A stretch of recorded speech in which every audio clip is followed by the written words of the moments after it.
Hi everyone, first off I just want to give you a really big thank you for all of the nice comments and all of the views and likes my last video got. It blew my mind that video has like 1500 views when my video before got 150 views over like a half a year. So I really appreciate it. And I have come to the conclusion that I have to continue with my English videos, since even one of you say that you enjoy the video so much so that you struggle through the Swedish videos without understanding anything, just because you think that what I do is interesting. So I really feel that I have to get back on the English videos. So what I have done to make it easier for myself is I have ordered a new phone. In case you don't know, I shoot everything on my phone. So I ordered another phone, just the same, an iPhone 11. I used one, so that I can have one phone for my Swedish videos and one phone for my English videos, because when you're filming in two different languages, the clips just makes a mess. So I think that will improve my efficiency a lot in making two videos at once. So we'll see how it works out. Maybe the Swedish and English videos won't be identical, but I will do my best to make interesting videos in both languages. So yeah, just a big thank you to all of you. So anyway, what are we going to do this week? We're going to continue working on the 64 Chevelle here. And the main goal is to get paint on this thing. We're not going to get paint on it this week, but we're going to get pretty close. It's Monday today. Tuesday and Wednesday, a friend of mine is coming over, and he's going to help me do the last of the bodywork. It isn't a lot. I mean, the door is basically done. This fender is on its way to getting done. There's only this area and that area on the hood that's left, and that door is 100 times better than that. So we're basically 70-80% done with the sanding and all of that. So he's gonna help me with that. So I felt that I really don't need to focus on the body today, so we can focus on some other stuff. So what we're gonna do today is I'm gonna work on the bumper first, because I didn't have any bumper brackets, so I made these brackets, and they're sturdier than you might think.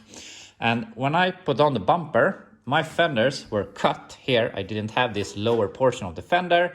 I got this part used from another fender, and this corner I have made myself. And this is obviously just a copy of that side that I know was correct. And as you can see, my bumper sits way too high, which I didn't realize back then. And I think that I measured the bumper to look kind of good against the grill. But the thing is, I don't have this part. So if I take the bumper down a bit, there's going to be a huge gap here. So I have started looking for this piece. But anyway, the basic thing is we're gonna need to drop the bumper. This line is supposed to go with this line, so it has to come down about an inch or so, and that will start to look a lot better when these bottom lines look the same and this will look the same. So just gonna cut them, move it down, re-weld it and brace it a little bit. So that will be good. What we're also gonna do today is that we're gonna work on this window regulator. When I bought this body and these doors, it had the glass in them, but it didn't have any regulators. So I have gotten the regulator in there and it works. But the problem is that these are, I believe these are two-door hardtop doors that they have made posts, or made them into two-door post doors with these frames, which are extended four-door frames. And on that side, they had done it a lot better, but on this side, this frame or post is cut about here, so you don't have any support for the window from this part down, so the window is never going to work properly. So I have a set of four-door doors, so I'm gonna cut this part. I'm not sure if I'm gonna cut this up here and take the whole post, or if I'm just gonna use the bottom part.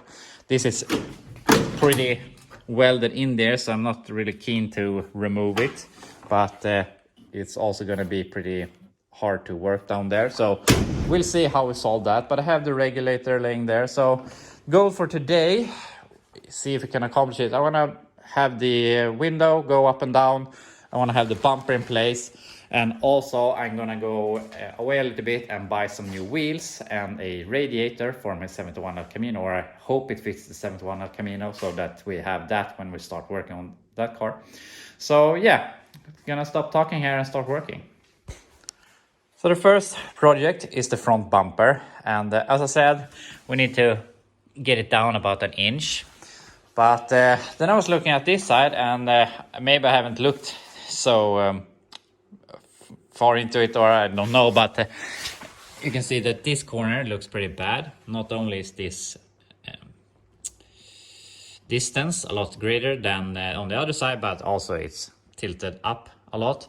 So and also I forgot to mention that this distance is a lot tighter than on that side. So I tried to pull a little bit like this, and you can see that it's pretty soft. So I believe that it's just pushed in on this corner. So if I could manage to pull this forward a bit, this corner is going to go down, and this distance here is going to get a bit further, and I think that will be enough. And obviously it will be easier to get the bumper in the right place if it's straight or straight there. So we're gonna try and see if I can pull that forward. Otherwise we have to take some strap and do it outside, but it's raining out right now. So we're gonna work on that. Also, I forgot to mention that my goal for this week is to have this in primer.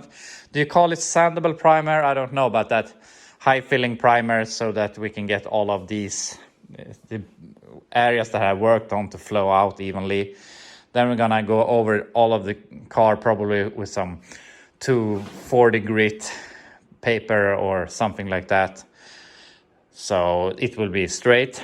But anyway, hopefully we will have it in primer this week so that we can paint it next week. That's the plan anyway. But now we're gonna fix the bumper.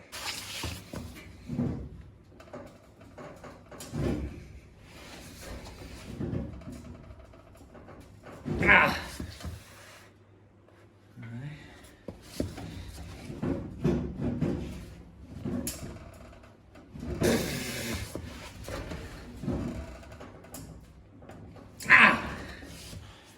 So this looks a lot better. It could be a little bit more twisted down, but we can deal with that later.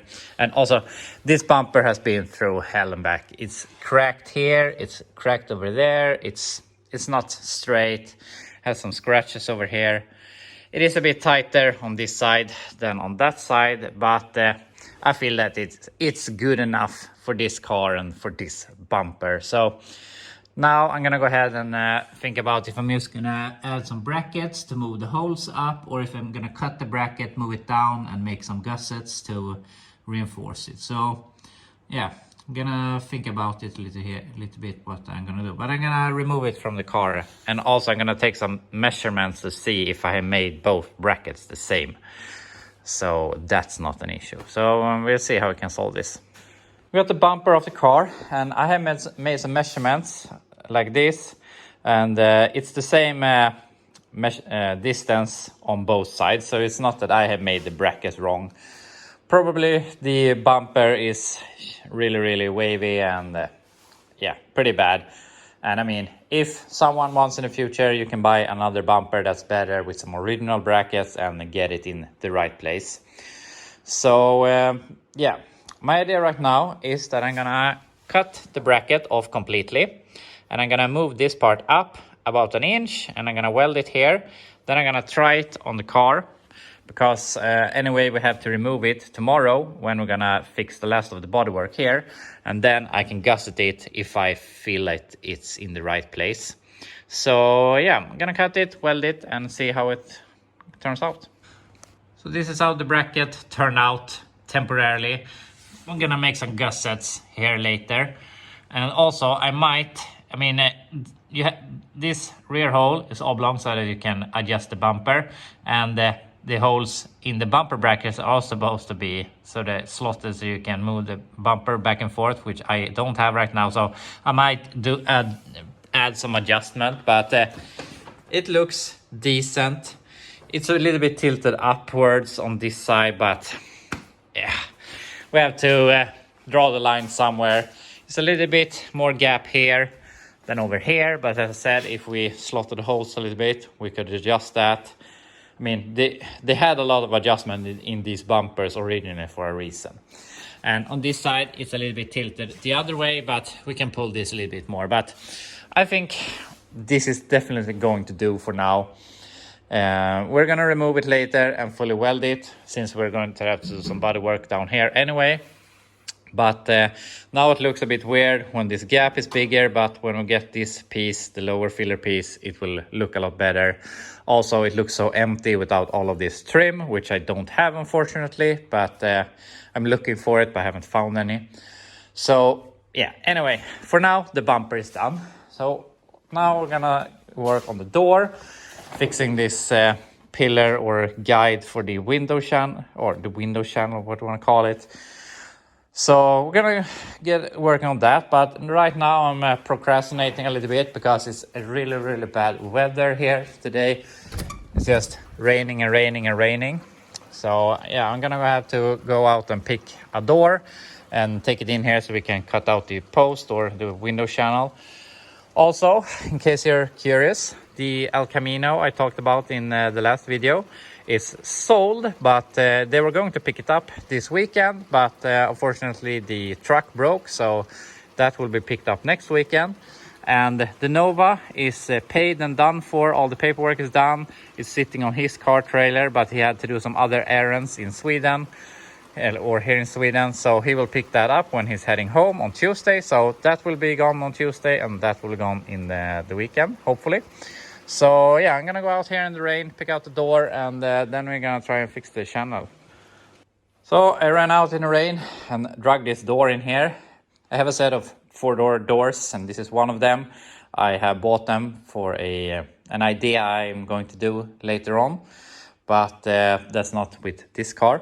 So I didn't want to cut them up if I didn't have to, but amazingly, this was a separate part. I thought that this was a complete frame all the way down to the bottom of the door, but apparently not. So that's really great, because if we're really lucky, we can just bolt this in to this door, or in worst case we can modify it or weld it in or something. But this makes it a hell of a lot easier than remove. My idea I had, since I know that that's pretty modified, I thought I was going to maybe cut this here and pull the whole thing up, if it was a whole thing, and weld it into that door, but apparently it's only a loose part.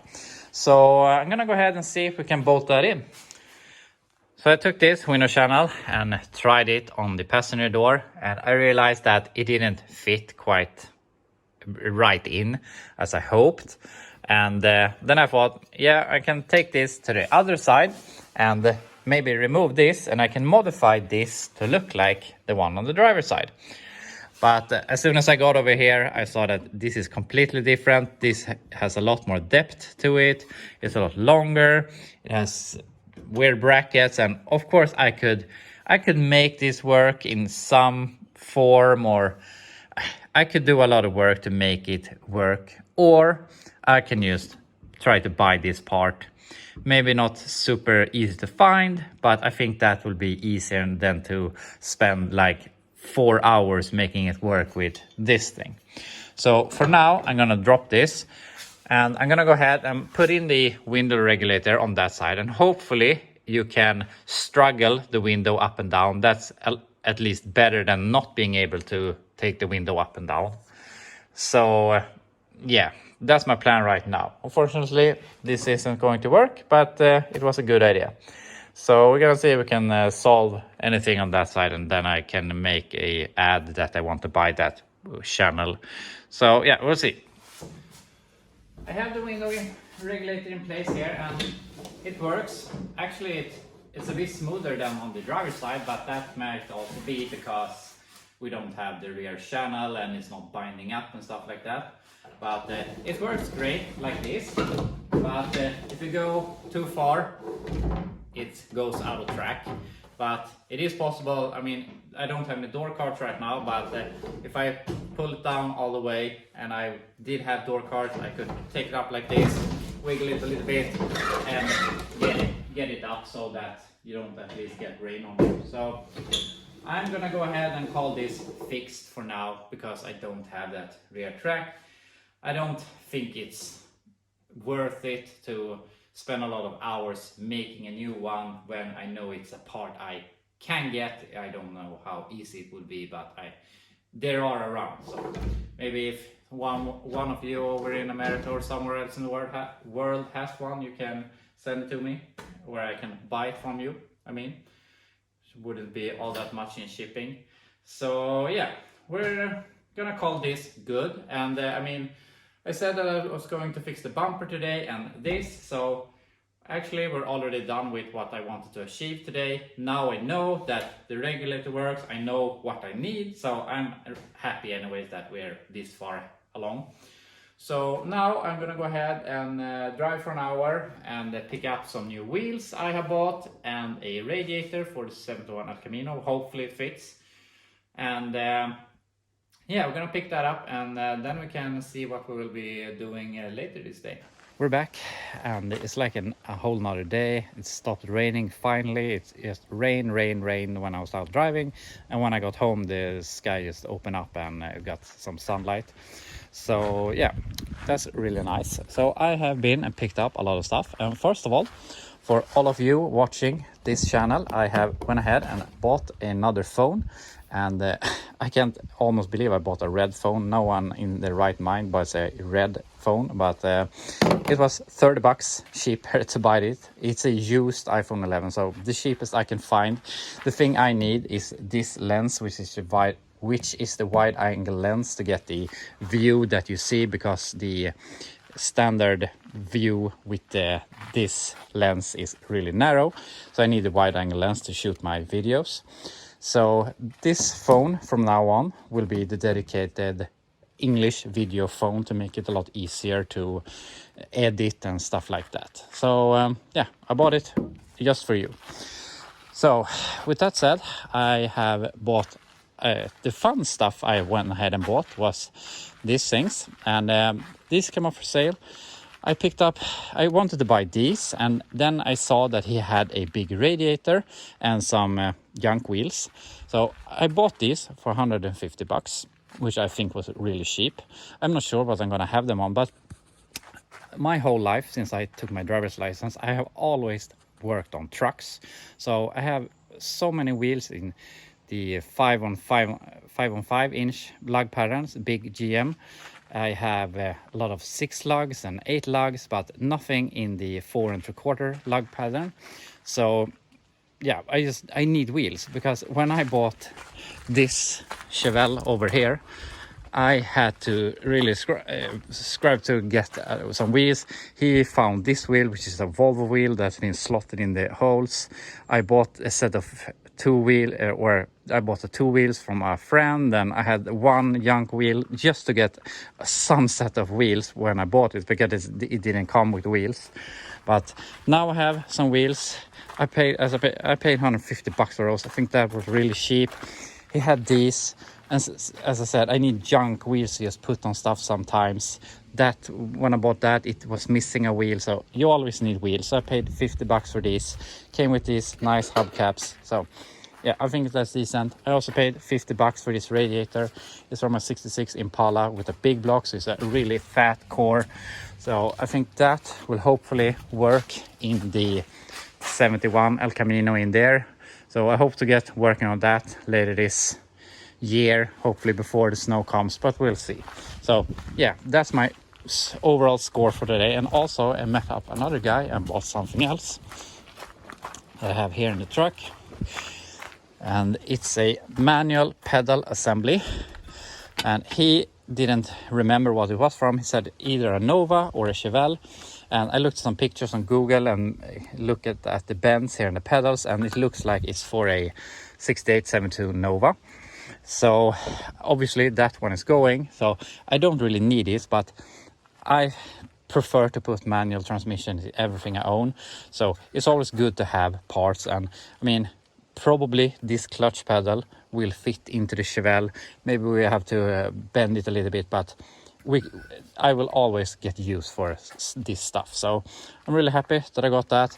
When I was doing some work on another car I had, the 67 Chevelle, I needed one of these plastic bushings and I didn't have one, and they're pretty hard to come by. So spare parts, or maybe we buy another Nova, I don't know, but I always buy these when they come up locally and for the right price. I paid $50 for this, so it's good to have on the shelf. So yeah, that's my parts run for today. I'm really happy with everything I bought. So now I'm gonna think about what we can do on the Chevelle here in the last hours I have for the day, until tomorrow when my friend's coming and will help me with the bodywork. So we'll see what we can work with now. So I moved around my trucks here since yesterday. I had to move everything to get the Nova loaded from my trailer to the other guy's trailer.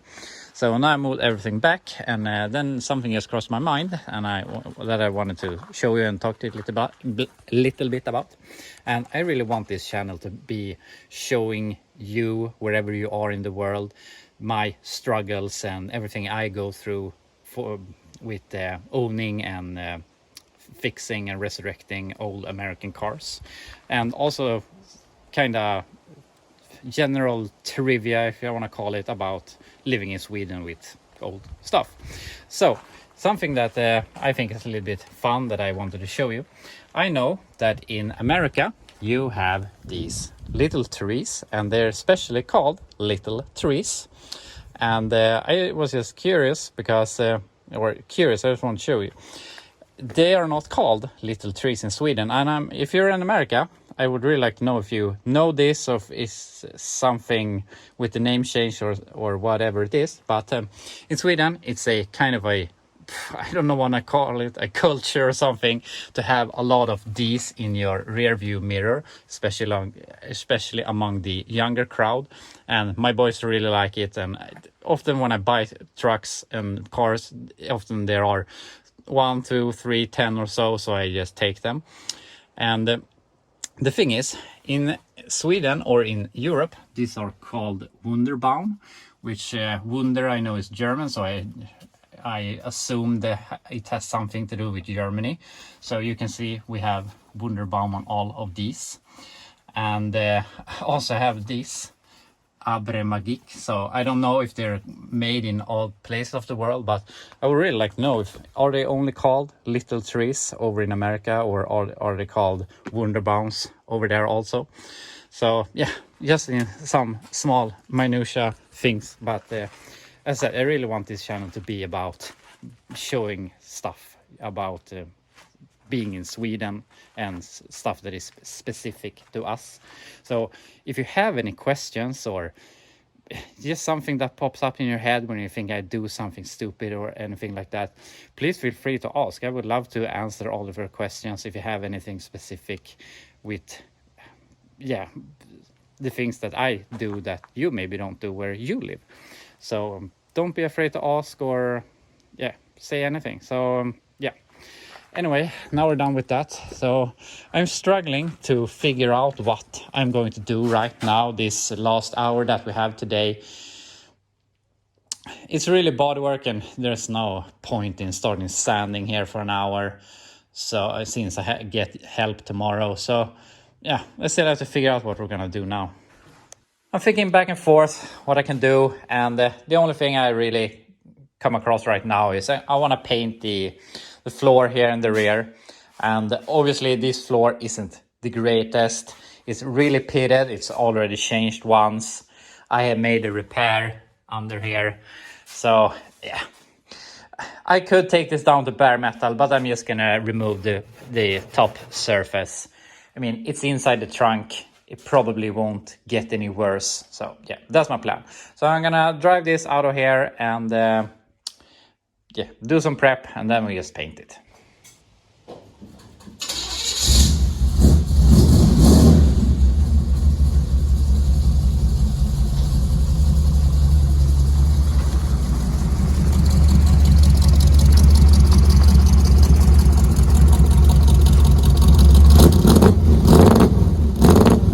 So last week I did some stuff to this to make it it's I don't know what to call it, street legal. It's already street legal. It's inspected and everything. But I had taken apart some stuff. I had removed the front bumper and the license plates, and I didn't have any seat belts in the rear.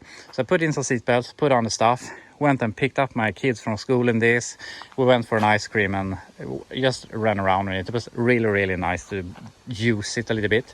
And one time when I came out to the parking lot, there was like a car parked like this, so I only saw the rear half of the car, and you got the feeling that the whole car was painted black. And I think, yeah, I just got the feeling that this is going to look really, really nice when we have the whole car black.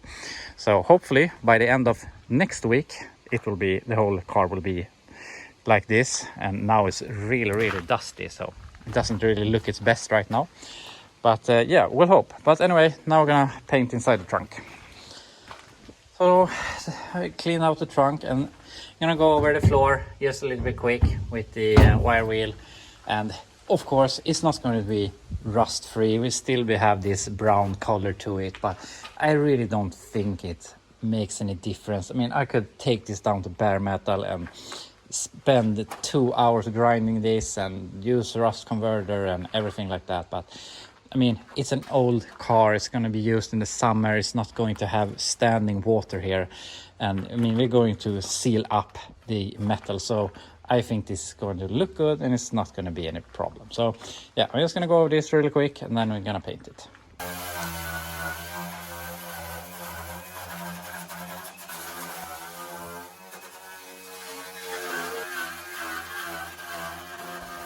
So it looks a little bit better. And the paint we're going to use here today, you're probably not going to be able to read it anyway. It's a gray 2-component paint. I have had it in my what do you call it, the cabinet for years. It's so old that it had gone out of production, at least this especially this one. But yeah, I want to get rid of it. So we're going to see how long it lasts. But at least I want to paint this area, fill out as much as this possible. Then we're gonna go with black over all of this with this paint I have painted here. But I want to get rid of that. I want to use it for something, and I think this is a perfect opportunity. So yeah, gonna see how this will look.